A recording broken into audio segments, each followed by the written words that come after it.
mayroon tayong ito troubleshoot. Ito, sasakyang pangdagat. Ang problema nito, low power. Pag may load na siya, nagkakaroon na ng low power. Pero pag start tapos paanda rin, okay yung andar niya kahit ibirit pa.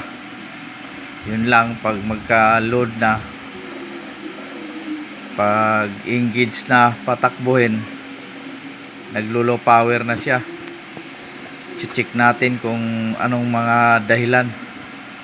Kaya paklasin natin yung makina nito.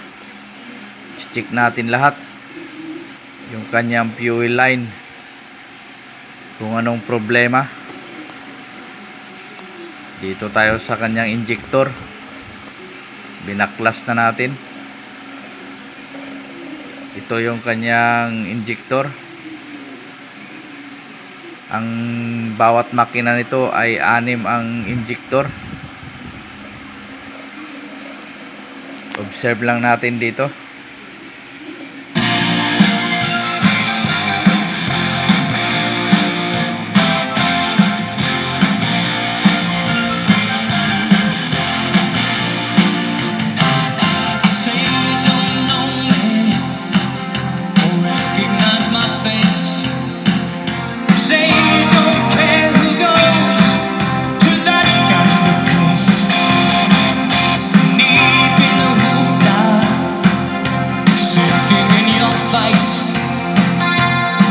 Nakita nga natin, ito yung dahilan sa kanyang low power. Pero okay na, napalitan na. Kaya tatry na natin. Ito, ayos na, nagkaroon na ng power. Okay.